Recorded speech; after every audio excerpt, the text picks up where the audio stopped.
අද මම ඔයගලන්ට පෙන්නන්නේ ටර්කි කෙනෙක් රෝස්ට් කරගන්න විදිය හරිම විදිහට අපි බලමු කොහොමද මේක කරන්න කියලා. දැන් මම මෙතන ගත්තේ රාත්තල් 11ක ටර්කි කෙනෙක්. ඒ කියන්නේ ඇත්තටම පොඩි එක්කෙනෙක්. මොකද ගොඩාක් ලොකුයි, ගොඩාක් බරයි. ඉතින් දැන් මෙතන තියෙනවා කාමර උෂ්ණත්වයේ බටර්. මෙතන බටර් ග්‍රෑම් 250ක් තියෙනවා. ඒකට අපි මේ තියෙන දේවල් දාලා රස කරගන්න ඕනේ.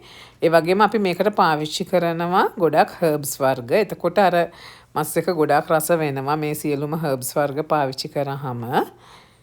මෙතන දැන් අපි බලමු කොහොමද මේක ස්ටෆ් කරගෙන ඒ වගේම ස්කින් එක ඇතුළට බටර් දාලා මේක රෝස්ට් කරගන්න හදාගන්නේ කියලා. ඉස්ලාම අපි කරන්න ඕන දේ තමයි ටර්කිවත් කාමර උෂ්ණත්වයට ගේන එක. ඒ කියන්නේ හොඳට ෆ්‍රිජ් එකේ ඩීවිසර් එකෙන් අයින් කරලා යටට දාලා අපි ඒක සාමාන්‍ය උෂ්ණත්වයට ගේන්න ඕනේ. එතකොට තමයි ඒක ඇතුළට හොඳට ලුණු ඇඹුල් අල්ලලා අපිට රසට රෝස්ට් කරගන්න පුළුවන් වෙන්නේ. දැන් අපි මේ බටර් වලට ඉස්ලාම ලුණු ගම්මිරිස් දා ගන්නවා. ඊට පස්සේ මේ හර්බ්ස් උත් ඒ වලින් රෝස්මරි ටිකක් තයිම්ස් ටිකක් පොඩියට කපලා අර බටර් එකටම ඇඩ් කරගන්නවා.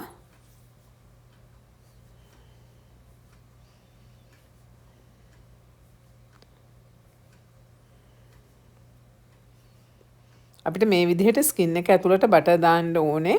සාමාන්‍යයෙන් ටර්කි කියන්නේ හරිම ලීන් මීට් එකක්. ඒකේ එහෙම තෙල් නැහැ.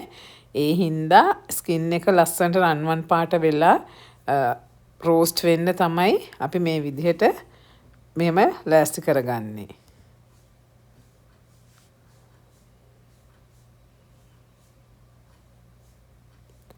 දැන් මේ කපාගත්ත හර්බ්ස් ටික හොඳට කලවම් කරගන්නවා.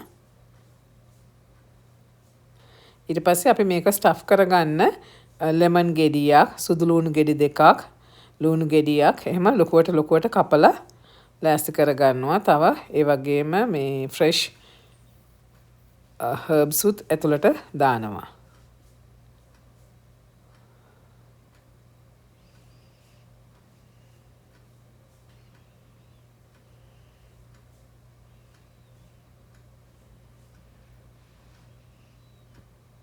මේ ටික මේ විදිහට ලොකුවට කෑලි කපාගෙන අපි ලෑස්ති කරගමු. ඊට පස්සේ අපි හොඳට ලුණු අරගෙන ඇතුලේ කැවිටි එකට හොඳට ලුණු තවර ගන්නවා. වටේත් හොඳට ගා ගන්නවා. එතකොට තමයි මස් කෑලි හැම එකටම හොඳට ලුණු ඇඹුල් අල්ලන්නේ. ඉස්ලාම මේ විදිහට කැවිටි එකට කොහොම ලුණු දාන්නේ ගම්මිරිසුයි හොඳට එකතු කරගන්නවා. ඊට පස්සේ අපි කැවිටි එක ඇතුළ මේ විදිහට ලුණු, දෙහි, සුදු ලුණු එහෙම දාලා පුරව ගන්නවා. ඒකට රෝස්ට් වෙනකොට අර ඒවල ඔක්කොම හර්බ්ස් වල තියෙන ස්මෙල් එක ඔක්කොම මස් ඇතුළට අල්ලනවා. ඊට පස්සේ හොඳ ෆ්‍රෙෂ් පාස්ලි මිටියකුත් ඇතුළට ඔබා ගන්නවා. රෝස්මරි තයිම්ස් ඒ ඔක්කොම තමන්ට තියෙන ඒවා ඔක්කොම දා ගන්නවා. සුදු ලුණු ලොකුවට කපාගත්ත ගෙඩි දෙකක් ඒ විදිහට ඇතුළට ඔබා ගන්නවා.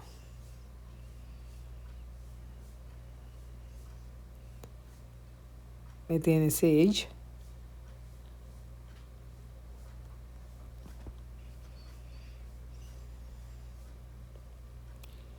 රෝස්මරි වලින් හොඳ සුවඳක් එනවා. ටර්කි එක රෝස්ට් කරාම ඒ හින්දා ටිකක් වැඩිපුර රෝස්මරි දාගන්නවා. දැන් ඊට පස්සේ තමයි අපි බටර් ඇතුළ ටික ගාගන්නේ. ඒක ස්කින් එකයි මසුවේ අතර මෙන්න මේ විදිහට හදාගෙන හොඳට අත දාලා ඒ විදිහට ඉඩ හදාගෙන ඊට පස්සේ තමයි ඒ ඇතුළට මේක ගාගන්නේ. මේක තමයි ඉතින් හරියටම කරගන්න ඕනේ. එතකොට තමයි නියම රසය එන්නේ. සහ හැම කෑල්ලක්ම එකම විදිහට සීසන් වෙලා තියෙන්නේ.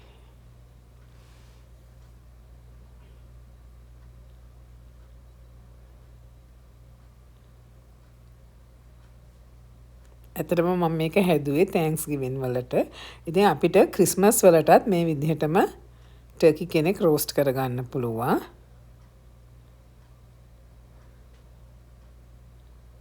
ගන්නකොට ඉතින් අර පොඩිම සයිස් එක කෙනෙක් ගන්න ඕනේ. ඒකත් ඉතින් පොඩි සයිස් එකකුත් රාත්තල් 10ක් 12ක් විතර වෙනවා. ඒ වගේම හෝමෝන් ගහන්න නැතුව හදපු හොඳ ඕගනික් එකක් ගන්න ඕනේ.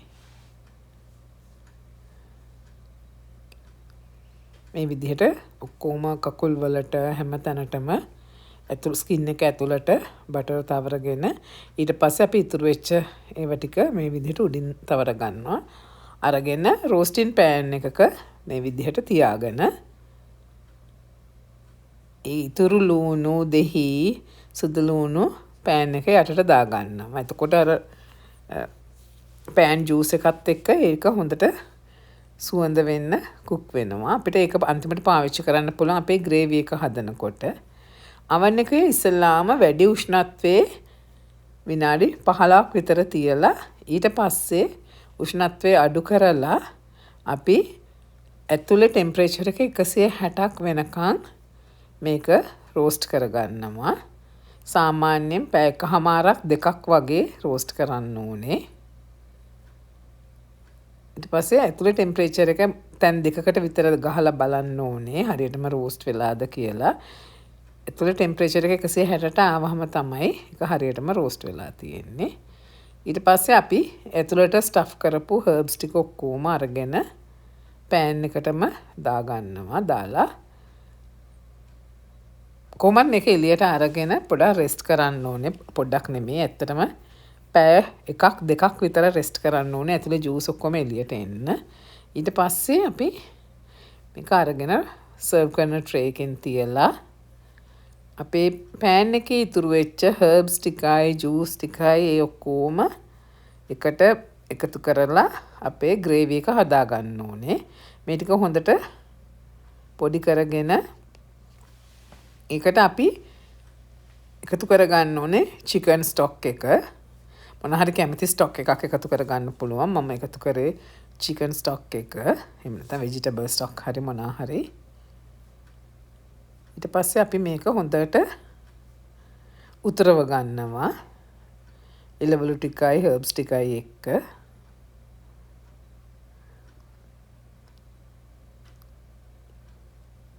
ඊට පස්සේ මේක හොඳට පෙරා ගන්නවා.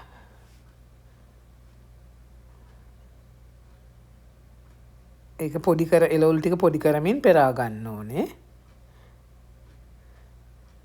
ඊට පස්සේ අපි කෝන් ස්ටාර්ච් ටිකක් දිය කරගෙන ඒක අපිට අවශ්‍ය ප්‍රමාණයට මේස හැඳි 2ක් 3ක් විතර එකතු කරලා අපේ ග්‍රේවි එක තික් කරගන්න. අපිට මේ වෙලාවේදී පුළුවන් රස බලන්න අපේ මොන හරි ඇඩ්ජස්ට් කරගන්න ඕන නම් සෝල්ට් පෙපර් වලින් රස හදා ගන්න පුළුවන්.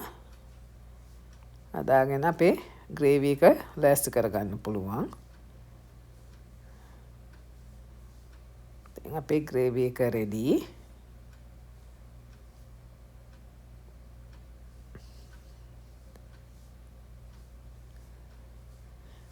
දැන් අපි හදාගත්ත රෝස්ටඩ් ටර්කි එක කට් කරමු. අපිට මේ විදිහට අවශ්‍ය විදිහට ලස්සනට කපා ගන්න පුළුවන්. ඊට පස්සේ මේක සර්ව් කරනකොට අපි ඒක උඩට ග්‍රේවි එක දාලා සර්ව් කරත් හැකි. මේක සයිඩ් ඩිෂස් විදිහට අල එහෙම නැත්නම් කෝන් ඒ වගේම තඹගත්ත වෙජිටබල්ස් අපිට පාවිච්චි කරන්න පුළුවන්. අපි ස්මෑෂ් පොටෑටෝස් හදාගෙන ඒක උඩටත් මේ ග්‍රේවි එක දාගත්තාම හරිම රසයි.